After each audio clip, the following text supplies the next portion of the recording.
Pops and the Rican. Pops and the Rican. Look at this. Pops and the Rican. The Pops and the Rican. What's the Pops and the Rican? Look at the top of his head. Look at this. Pops and the Rican. Pops and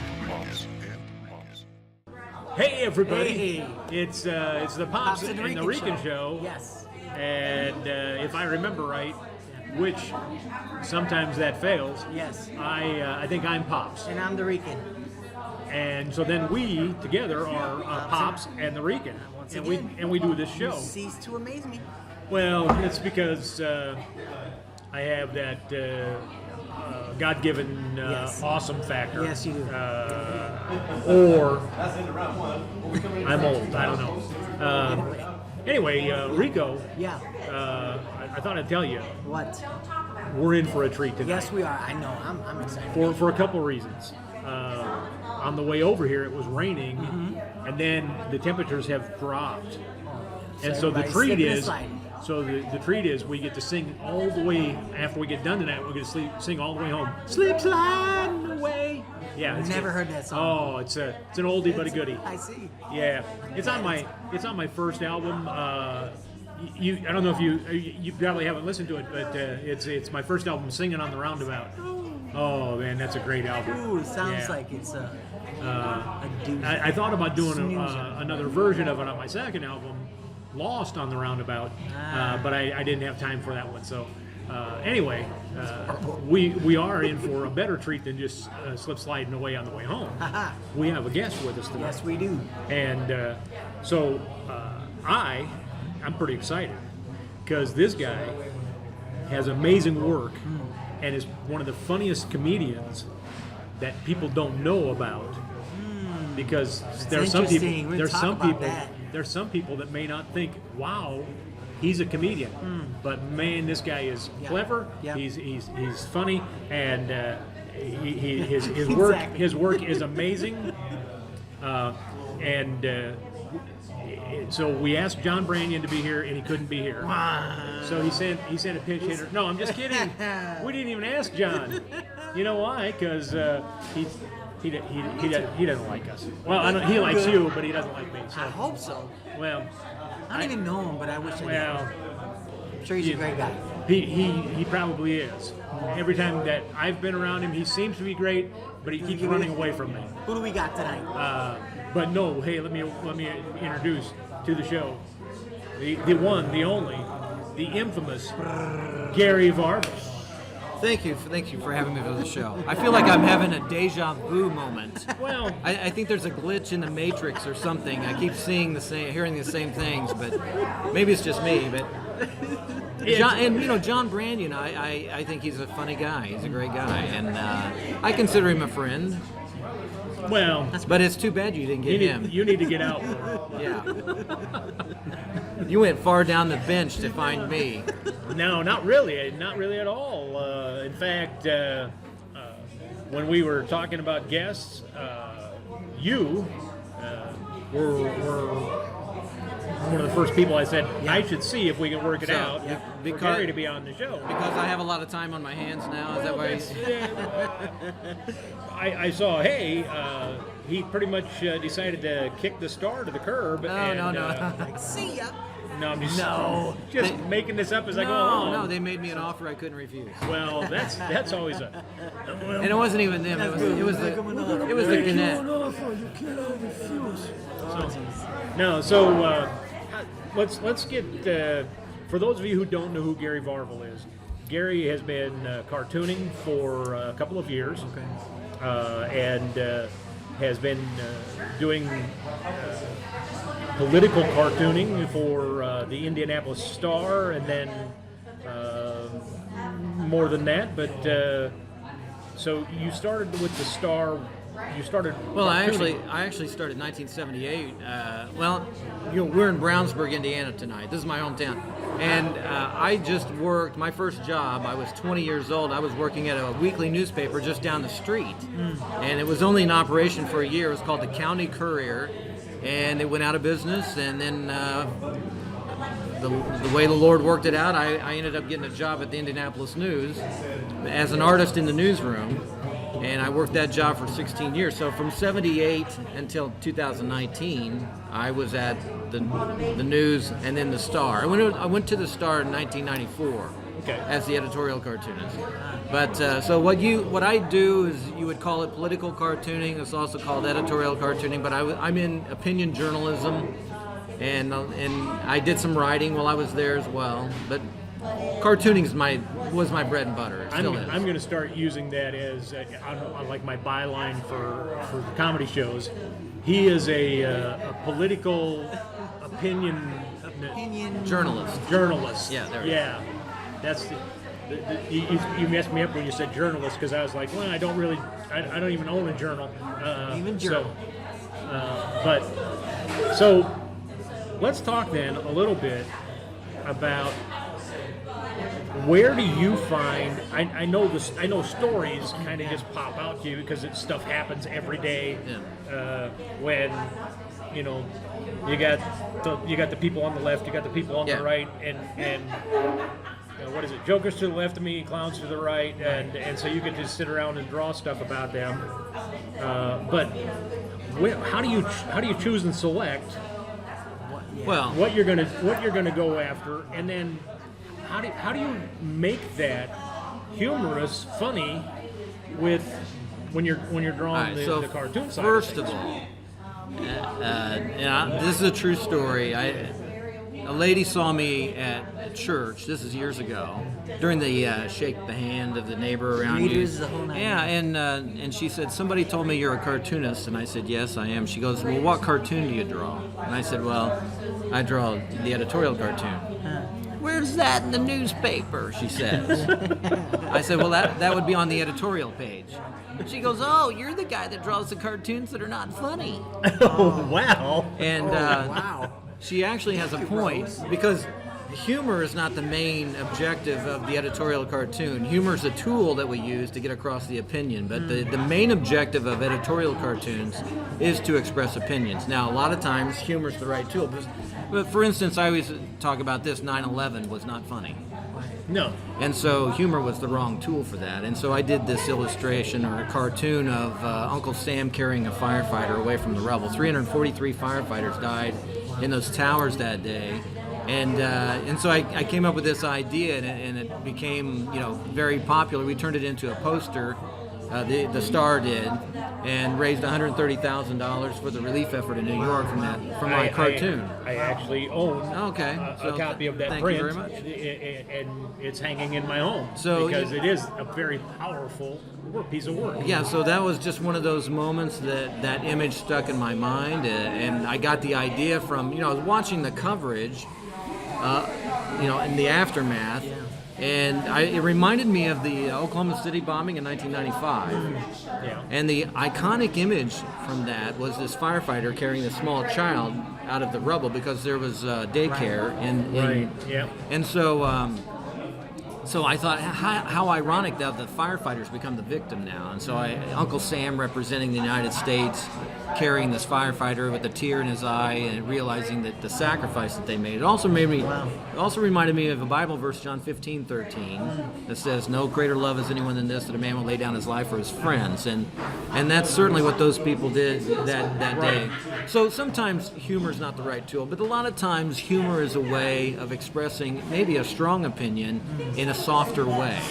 Okay, if we're poking fun at the president or Congress or Speaker of the House, And I think to some degree, as a comedian, we do that. We try There's to that freedom to do we that. try to bring out sometimes the lunacy that is going on by poking fun at the.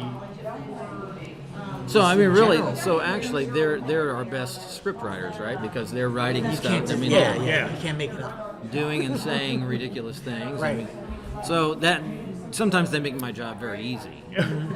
Yeah, and Now, do you write thank you notes to them at the end of each year? No, I Thank you for should. being an idiot because you made my job so much easier. Yeah. I say, I'm going to start signing Send that out on my posters, prints. sign. You know, from now- sometimes politicians will ask you if you draw them, they'll want a copy of it, and so I'll start doing that. Thanks for making my job easier. I should. That's good. thanks for being such a buffoon. Right. So when you make it, when you think about the process, Yeah. is it a premise first, or is it just you get an idea, you write it down? Is Okay, that so something- what's your- first what's of your all, process? the very first process is where are you coming from? What's your worldview? Okay. So I'm a Christian, conservative, and a cartoonist in that order. Okay. Does that sound familiar? Yeah. Vice President says something similar to that. But I'm, yeah. You taught him well. No, I say thank you very much. So I come from that position, first of all. So my conservatism really is driven from my biblical worldview. Okay. When I, like for instance, what New York has just done in passing a law that you can abort a baby anytime up till the birth. Yeah. Oh my goodness. Right. Well, look, yeah, because I've read the Bible, I know very clearly that it says, and I can give you verses, chapter and verses, but I wrote about this on my Facebook page. God creates us in the womb, and He told Jeremiah, before I formed you, I knew you. Right. So it made me think of this. You know, before I start to do a cartoon, I see it. Okay. In my mind, I see it. Okay. And then, you know, it's kind of a foggy thing, and I start working on the cartoon, and it starts coming clearer and clearer as I draw it. But I know the cartoon before I start drawing it. So God knows us before He starts creating us in the womb. Well, And since we're created in the image of God, we shouldn't be going around killing people. And I think science also bears witness to the fact that from conception, all of the DNA for us to be whatever we are Yeah. is right there. I mean, we're not a turtle, we're not a lizard, we're a human being from cell one. So to me, that it's an abomination, and I wrote about 60 million abortions since 1973. I know I've taken this down a dark turn, but this is the stuff that gets editorial cartoonists fired up. Okay. right. And so so that drives the idea. Okay, now I've got to draw something about this. Right. Okay. And so then what I did was this last one I did. You know, we're talking about New York. Lady Liberty's there. Yeah. And there's a plaque written, and what she says is that, give me you're tired, you're poor, I changed it to say, give me your unborn yearning to breathe free. Right. And so that was my cartoon. So okay. So in that, since it's a strong position, Yeah. how the indie star, how do they deal with you in that? Because that is a strong Well, position. I'm not with Indie Star anymore. I Oh, don't I'm know if sorry. you heard, but I got. I'm sorry. Well, when I left. So have How, you done how do they any- deal with you? Have you Well, done, they just let give you a go. lot of money and say, go away. Have you done stuff They like said, that "Would for you-" indie when you were working for them? Yeah, I Or- did. You know, they knew I was pro-life, and I've drawn pro-life cartoons in the past, and yeah, that was not a problem. You know, so you know, I was conservative, and you know, the paper was probably not as conservative as me. Right. And so, but they also allowed me to write columns in which I got to say, I think, pretty strong things. I took sides that didn't necessarily coincide with the editorial opinion of the paper, but and I continue to do that on my Facebook page. So if you want to follow me on Facebook page, Yes. It's Dennis Tooley. No, I'm just kidding. As drawn by Gary. No, I'm just. So I was going to say he quickly went to Scripture as kind of an inspiration for some of what he draws, Right. which means chances are we're never going to see a cartoon of Pops and the Rican. I'm just. There's no Cause biblical there's scriptures that can back us up. pretty sure unless we can slip something into his Bible and he doesn't see from the book of Caucasians chapter 7. You know, maybe we could. We get none of that. I don't know, maybe not. So okay. Anyway, That's cool. so as we've kind of alluded to and talked a little bit about, the Star basically came with that offer that you couldn't refuse. Look, I'm going to be 62 in March, and this is something I had actually been thinking about for a while. Right. I mean, this wasn't, Yeah. it didn't catch me off guard. I mean, I've loved working there. I mean, it was my dream job. It was something I'd always wanted to do from the time I was 17, and I was blessed to be able to do it. When I got the job in '94, I mean, I thought I'd died and gone to heaven. I mean, it was just fantastic, and I've loved doing it. I loved representing the Star. But I always knew that this day was coming.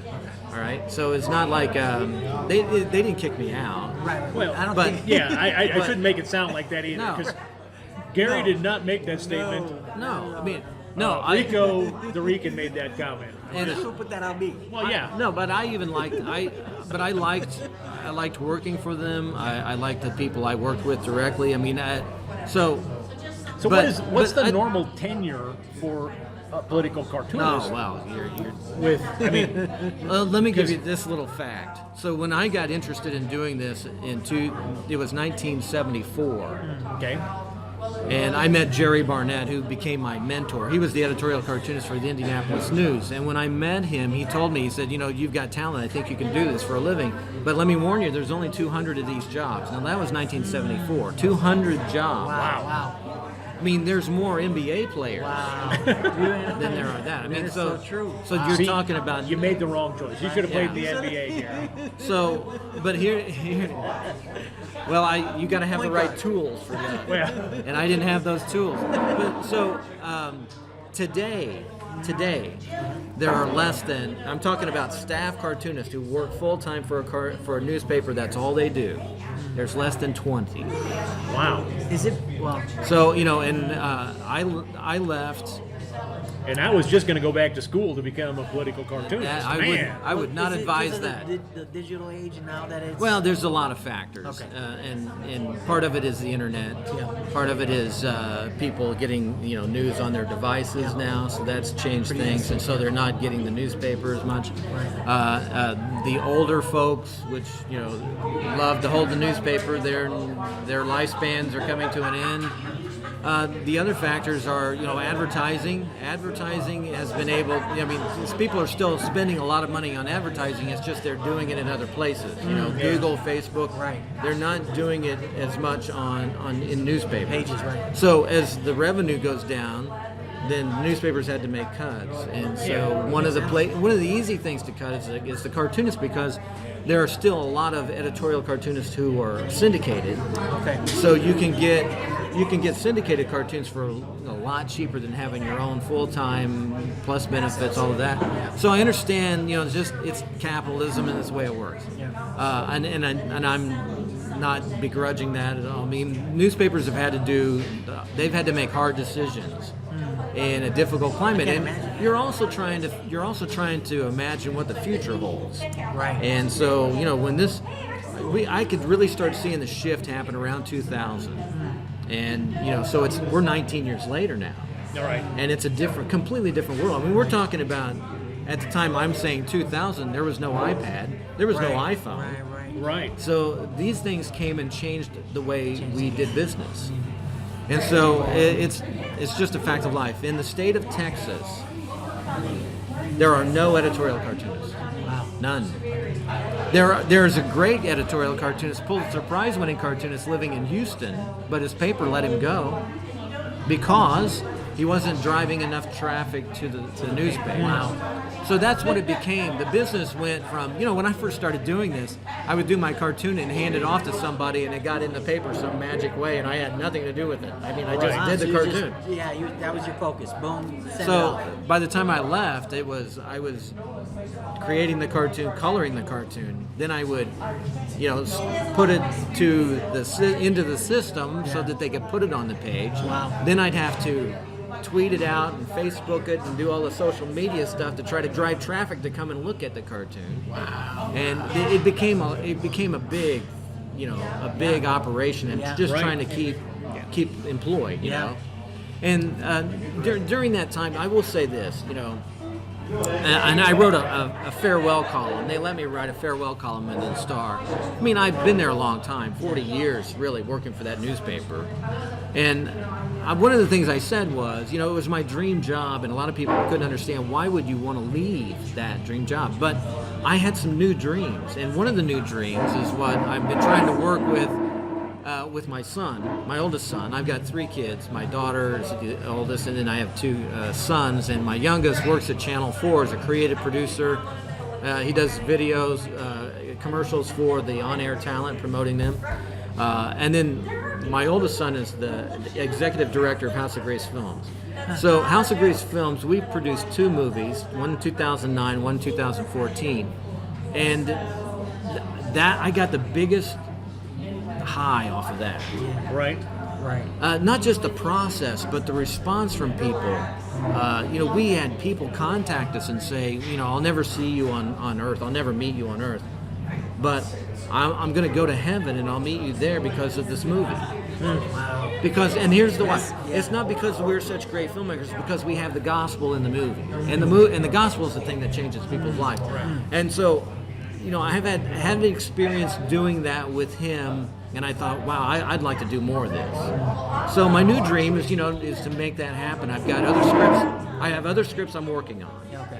And so, Lord willing, we'll see some of that happen. That's great. Which means that there's a very slim possibility that there will be a role for Pops and Rican. That's very slim. I'm just, I keep throwing that out. I can't promise you anything. Yeah, bro. Gary, I want to go back to Yeah. something though. Sure. I want to go back to this. The fact that when things started changing, you said around 2000. Yeah. That there was this expectation, or maybe it wasn't necessarily an expectation, but it was just you kind of took it on to retweet your cartoons and post it on Facebook and hit the socialized media as much as possible with all that. But the correlation that I want to bring out with that is, as comedians, things have changed for us in the fact that, it used to be if I went out and did some shows and they were just really solid shows, the word of mouth from the people that came and saw the shows would help, and the companies or the clubs that I did the shows for, they would recommend me to other places, and that was kind of how business was done. Where now, if you're wanting to keep your name out there to get booked, and that you might want to think about doing a podcast or a video, and again, it's a process of you've got to do the work, and so for an extra 18 years plus, you got to continue doing what you were enjoying because you were willing to put in the work. Right. And I think that's a key thing for young comics to understand, is that you have to build your brand.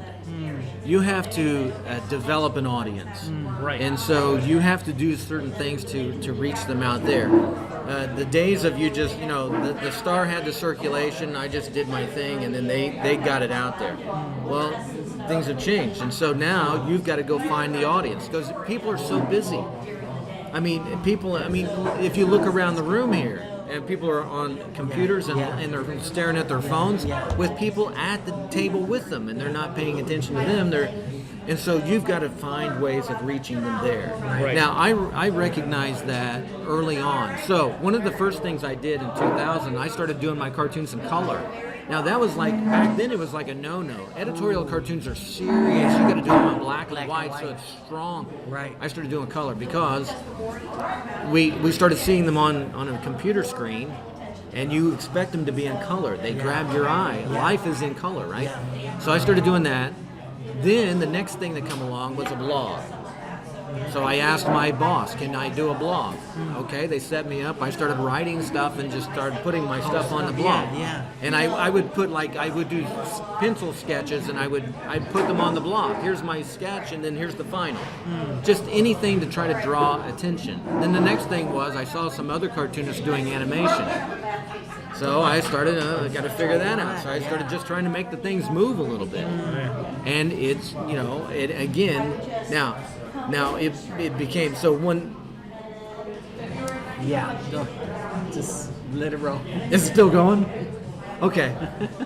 I thought I went to sleep. I thought I had bored the camera to death. I was going to say it might have gone to sleep. I don't know. It's battery.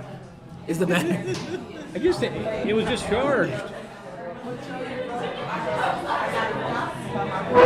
Huh? It's dead? All right. Well, Very nice. For those of you listening to the podcast and not watching it on video, the video, all of the liberals in the world were out against Gary Varvel. That's right. I understand. They sent an impulse to shut off the You know what I camera. think it was? I think it was bad lighting on the porch and the camera just decided on its own. I think that's enough of that. Yeah, so Got the raccoon eyes here from the lighting in here. It's not great. So anyway, yeah. So you have to build your brand. You have to change. You have to. If you don't, the things that don't change die. That's good. That's good. That's exactly And so- how we try to at least Right. let other comics know too as well. You have to accept media. You have to accept social media Yeah. because if you don't, you're gonna just fall on the wayside because you have to at least get your name out there. Yeah. And with everything accessible now, as far as from your phone, you can create videos instantly and then post instantly too. It was uncomfortable in the beginning to do that because my background as a journalist was that we are not the story. We cover the story, okay, but we can't become the story. That was a big deal. Well, then that you had to change that. You had to be a name. If people had to get to know your name and connect it with the publication that you're with. That's good. And if they didn't, I know some older guys who are great cartoonists, but they got let go. And it's because they weren't doing some of these things. They weren't, doing the social media. They weren't doing, you have to adapt. And so that's good. yeah, you don't have to adapt unless you want to survive. Right. If you want to survive, you got to change. You could not adapt and like, just whatever. die, I guess. I don't know. So I was very blessed in that I was able to stay ahead of the curve a lot of the times. And my last incarnation, I guess, or evolutionary step was this writing a column. My editor came to me and says, "Hey, would you consider writing a conservative column?" And he even told me, he says, and here's the thing that you can bring to it. I mean, there are other conservatives out there writing stuff, but the thing that would make me different, and this is what he told me, is your faith. So feel free to, when you're explaining your point, when you're making your argument, if that is part of the argument, then explain why this happens. And so right off the bat, there was a lot of things that I could say that, here's why I think the way I do. And I think it was kind of interesting for a lot of people. One, they just thought I knew how to draw, and I didn't have a brain that I couldn't not only Scarecrow. Just throw crayons at them and let them draw. And so here's what happened. So I'm conservative, so I have enemies out there, and they like to tell me things, and they're trying to discourage me. And for years and years, they were telling me I should quit as a cartoonist because I'm terrible, So then I started writing the column, and then they started telling me, you ought to stick to cartooning, which was like a compliment for me. That's exactly what I wanted to hear. That's why I'm doing this. Just so you'll tell me. Unbelievable. So That's amazing. you have to have a thick skin too. You can't do this if you're wearing your heart on your sleeve. You can't take things personally, and you just also have to recognize why people are attacking you. And So, for instance, this is encouraging for me. The Bible says in several different places. Jesus said this in the Sermon on the Mount. Blessed are you when you're persecuted for my name's sake. So I mean, I'm being blessed every time. So come on, bring it on. Tell me how awful I am. Yeah. Tell me why you think. So And it's interesting because we've had this conversation about comedy. Yeah. Jerry Goebel, you're Gary, he's Yeah. Jerry. Jerry Goebel was talking to, I think it was at an open mic. He was talking to the room full of comics, and he kind of said that with political correctness and everything the way it is, it's you can fall prey to wondering if you should say what you want to say, but the reality is you don't really believe in your viewpoint for a joke Sure. unless you're willing to take a punch in the nose from it. right. And I think that to some degree, with cartooning, with an opinion column or whatever, there's some of that where if you're willing to take a stand for what you believe, you also need to be ready to take the onslaught of people disagreeing for whatever the reason is, and just be able to stand your ground, and and so it's interesting to me that there are a lot of parallels between some of the daily bump and grind of being a comedian and that of being a cartoonist, or Which is interesting. Like we were talking about how comedy is not just pigeonholed to just stand-up. right. You know how it actually is across the board, and we're trying to I don't know if we're trying to break. What's the word? We're not trying to break this. I don't know if it's a stigma, but like just the whole thought of if it's comedy that we deal with, it has to be stand-up comedy. It can't be sketch. It can't be, improv. And then you have everyone on improv saying, "Oh, it can't be." It's like there's different opinions on what comedy really is, and we were talking about how it spans everything. This comedy is in everything. Yeah. So to see it work in your work and then also in improv and in stand-up is just I don't know if it's trying to marry everybody together, but just to get everybody to understand I don't know. and know that it's a vital point. It's I a don't. vital thing. I don't know where your influences are, but when there was several years ago, I went to a cartoonist convention and talked with, and I had I asked these people, hey, I've got a couple of questions here. Would you just fill this out for me and give it back? And I was asking questions that, like how you got your start. What was your influence? Every one of the people I talked to, every one of these editorial cartoonists, all were influenced by Mad Magazine, myself included. Yeah. When people ask me, how did you learn how to draw caricatures? Mad Magazine. Yeah. Mort Drucker was the greatest, in my opinion, one of the greatest caricature artists of all time. And he drew these movie parodies. And you recognized, like there's Robert Redford and there's Paul Newman, and you recognized them. Yeah. And I would take just on my own, started drawing and just trying to figure out, trying to replicate what they were doing. And in the process of that, I started seeing how they were exaggerating certain features, and it started just kind of coming through my work as well. So I don't know. It's hard to teach it. Yeah. You got to want to do it for one right. thing. Nobody told me to sit down and do this. I just did it on my own. Right. But those influences, and I think that even if you're a comic strip cartoonist or you're a panel cartoonist or a gag cartoonist, there's a lot of different cartooning forms, just like there's different stand-ups and skit comedy. Right. And I think it all has its place because people enjoy it and they get something out of it. I tried not to be mean in my cartoons. I obviously think of ideas that I shouldn't probably draw. And then I draw things that I didn't think were going to get people so fired up, and it did. It hits the fan, and you just don't know. And the political correctness thing, you mentioned that, and that has been something I have seen a huge shift in. There's no grace anymore.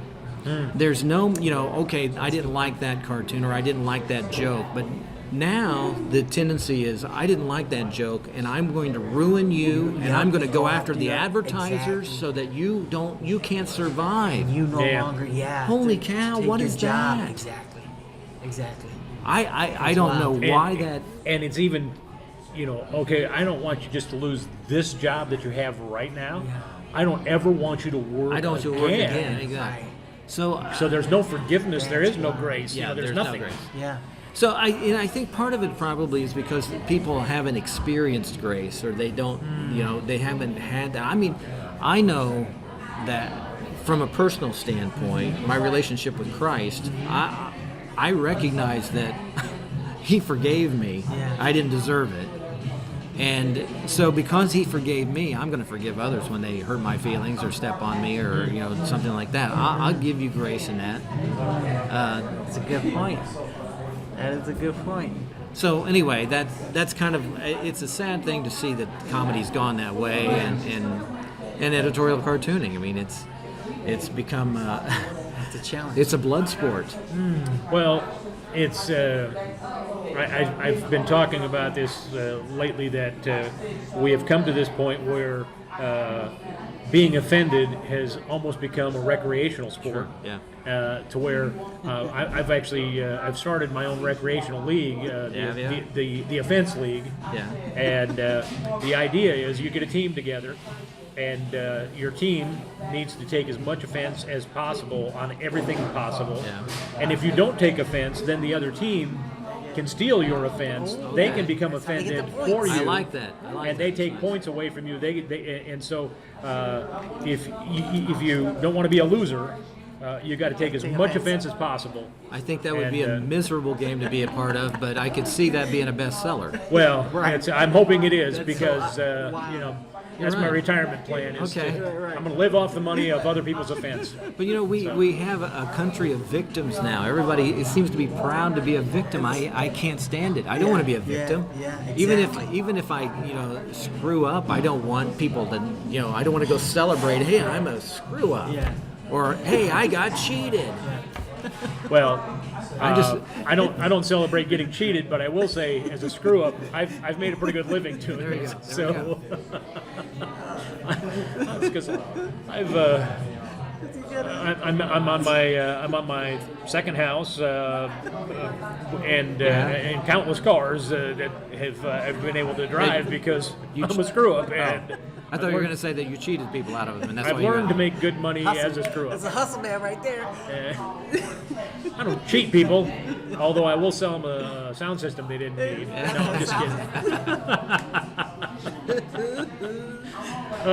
So let me ask you, because I want to come back to you've talked a little bit about some of the things you're doing with your son. Yeah. And with you've got one that's working for you. Was it Channel 4? You said that he's Yeah. doing commercial stuff, and that. Are you all able to do projects together, or is Yeah, it just the so- one son that you're working with? No, How's that all kind of unfold well, for you? both of the movies that we made, our whole family was involved, and so if you look at the credits, it's Varvel. So my brother was in it, I'm in it, both my sons were in it, my son-in-law was in it. Now they all have acting ability and acting talent, and I don't, but I was in it anyway. And so my youngest son, he is a fantastic actor. I mean, and neither one of my sons took acting lessons. They just are naturals. They watch TV and they just replicate it. They're play acting, and they're just really good. So they've been in TV commercials, and now my youngest son, working for 4, he makes commercials for the network, for the TV, for the local station here. But he also puts like family members in it. I haven't been in it, but some of the other family members have been in the commercials. Leave that out of this. So, but again, I'm he's just going good. to say this: if they're not getting Papa Varvel in, then there's no chance that Pops and the Rican are going to be involved. I just thought it was. Well, I Sorry, think- you get no chance. I had hopes. Again, I had hopes and dreams, but crashed to the curb. I guess in the past they didn't put me in because I was with the Star, and it would look like the Star was endorsing them. So okay. that's not. But hey, I'm a free agent now, so I'm going to renegotiate my contract. Get in. I got to get into some of that. Yeah. So no, Drew works for Four, and then Brett is the executive director of House of Grace Films. But both those guys are in both of those movies. My oldest son Brett is in a movie that's in the theater right now. In fact, we're having a showing here in Brownsburg at February 12th called Play the Flute. He's the lead actor in that. Okay. And it's a movie directed by Rich Cristiano. And Rich has been our sales agent for our movies in the past, and Rich is like the founding father of Christian filmmakers. He's been around a long time. He's made a lot of films, and he got to know Brett and saw him in our films and he wrote this movie really kind of based on Brett being the lead actor. Wow. And So that's it's a movie about a tuba player no. that wanted to have something a little bit smaller to carry instead of the tuba. No, so, actually, hey boy, play the flute. I don't know. so actually, he plays the a youth leader. So he's a youth pastor at a church, and it comes from a verse in the Bible that says, "You're either playing the flute or the flute's being played to you." So, in other words, you're either sharing the gospel with other people, or the people are going to be sharing the gospel with you, or you need to have it shared with you if you're not sharing. Yeah. So that's the idea, and that's where the name comes from. So it's scripture, and So it had nothing to do with the tuba. And no, it did not. He also just got done shooting a couple of movies in Roanoke, Virginia, Princess Cut 2 and 3. And so he's not the lead, but he's one of the lead actors in 2, and then he's got a cameo in 3. So they just shot that a month or so ago. Nice. Anyway, so I don't know when that's going to come out. So in his next movie, can you get him to play a tuba?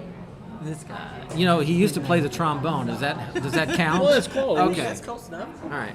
It's in the bass brass. It's so in the brass, that's- yeah. I'd be happy with that. section. Okay. I don't know. I'll tell you what. I'll write a movie about that. Okay. The lonely trombone player. Son, I got the perfect role for you. Yeah. That's cool. So I'm working on a couple of different movie scripts. I actually have a Christian sci-fi trilogy I'd love to do. Nice. That would be very expensive to make, so we're going to have to take baby steps to get there. But I'm working on a movie right now called, we don't have a working title yet, and I don't want to give that away. But it's a true story that happened here in Indianapolis. Pops and the Rican go to Indianapolis. No, that would be a exclusive good. to Scoop. That would be a great title. Well, part of it takes place in a prison. So which one of you are going to be there? Well, I don't want to brag, but Immediately. I have seen the inside of some of those establishments. Not that I'm gonna just- get. just visiting? I'm not naming names or anything, but yeah. You did some time, bro. Those were my stuck on stupid years, and Oh, I see. Of course. now I'm past being stuck on stupid. I'm just regular You're just stupid. stupid. I'm just regular stupid now. So, well, movies, and you're still doing some cartooning. Well, I still draw cartoons. Still draw 4 a week for my syndicate, Creator Syndicate. Yeah. So I'm in over 125 newspapers around the country. That's awesome. And so I still. People have asked my wife, what's changed since he's retired, semi-retired, or whatever. She said nothing. He still does the same thing. He sits on the couch and he draws. So I started drawing a couple of years ago. That's a pretty good gig. That's awesome, man. I started drawing a couple of years ago on an iPad Pro. Okay. And so all my stuff is digital. I don't have originals anymore. In my garage, I've got boxes and boxes. I got like 6,000 originals in my garage. But I have originals anymore. I just draw on the iPad. Well, I can just sit on my lap and draw that. And so I have a drawing table at home. I have it in an office, and sometimes I go in there just to have some peace and quiet. But a lot of times in the evening, like when I go home tonight, I'm just going to sit there, TV on, and I'm going to be drawing tomorrow's cartoon, and then ship it off to the syndicate. Any chance you can work a cartoon where you're, I don't know, talking about Nancy Pelosi being made fun of by Pops and the Rican? I'm just, you know. I don't see Pops and the Rican being in a cartoon for print. I'm just saying. No, that hurts both my feelings. Yeah. There it is. And There it is.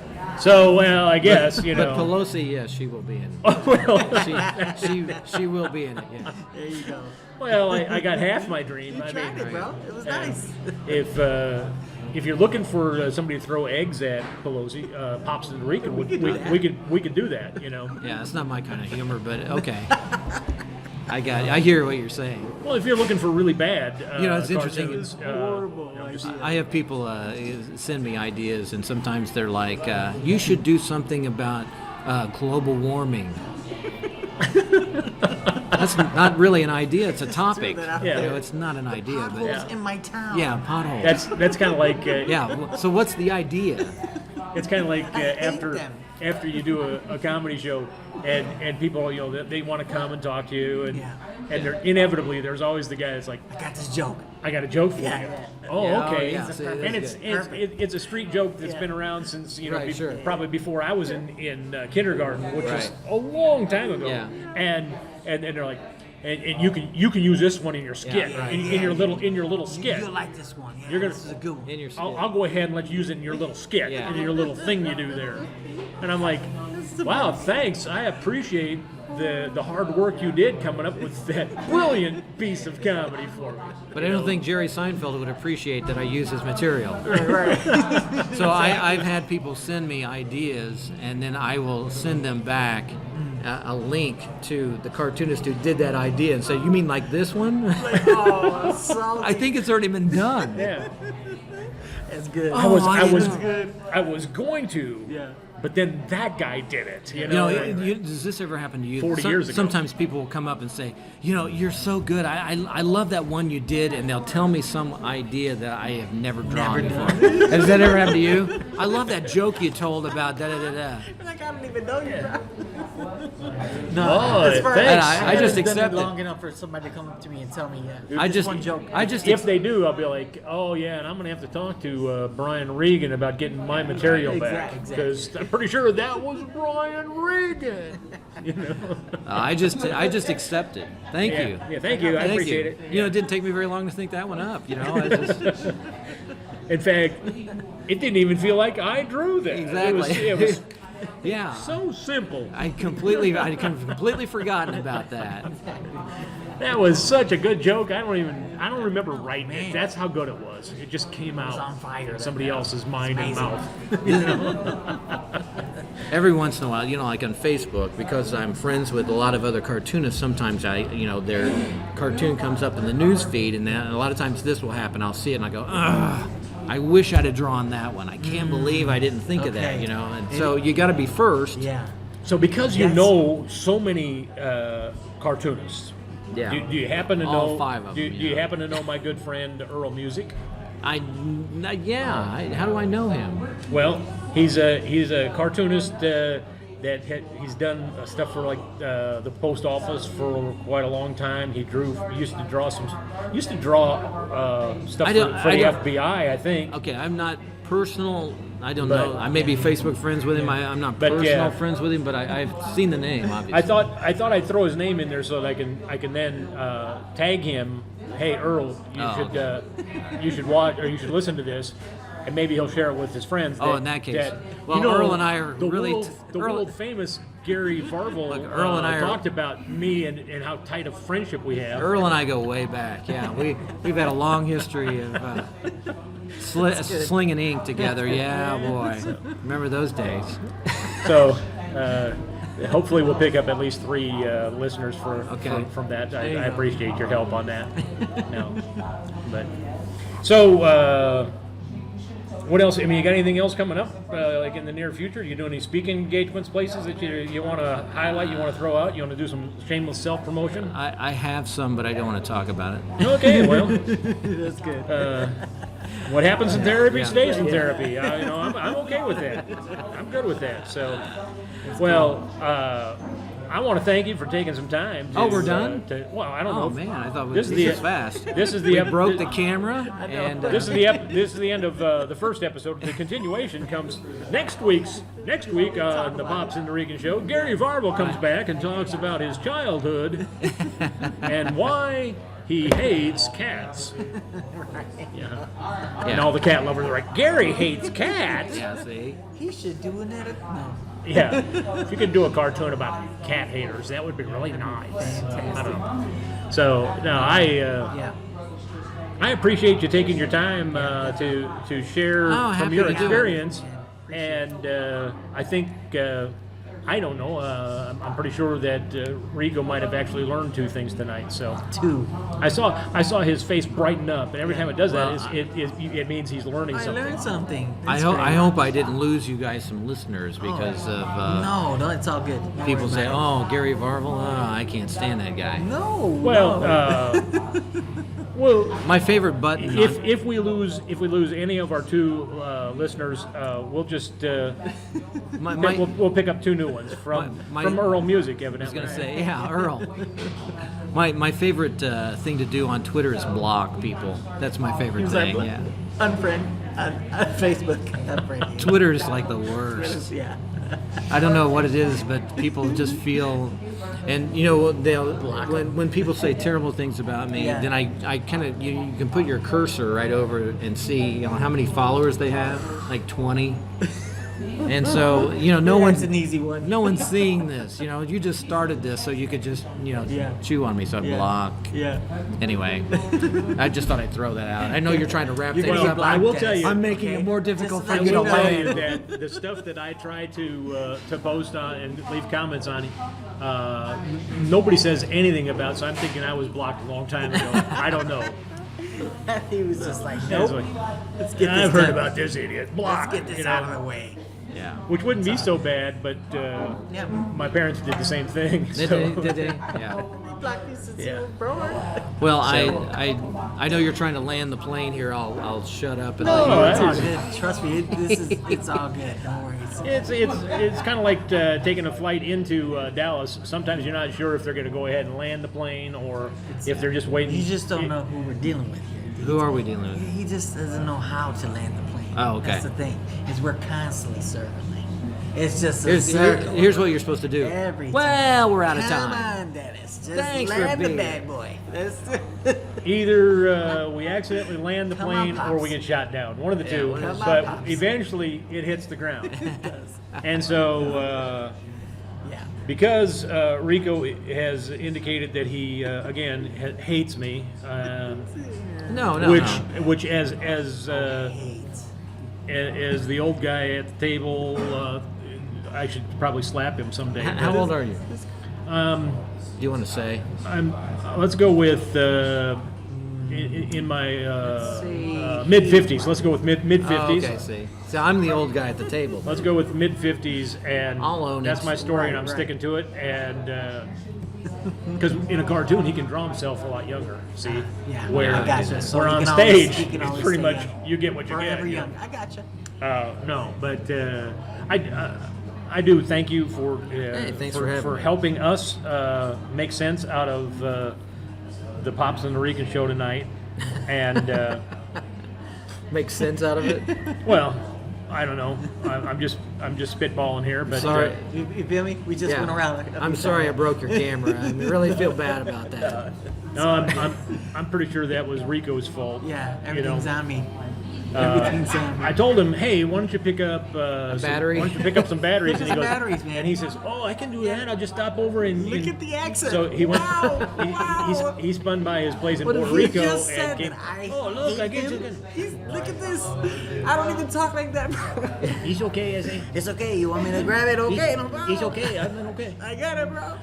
So, This took a terrible turn all of a sudden. well, Because we're that's. still going around. I don't want to. I don't want to blame Rico, but I am going to. For those of you who have been part of tonight, we've been visiting with Gary Varvel. If you want to see some of his cartoons, you can find him on Facebook. And, Yes.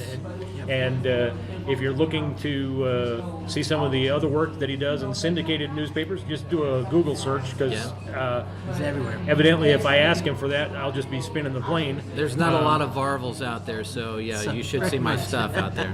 And follow me on Twitter so I can block you. Nice. That's a goal. And, That's perfect.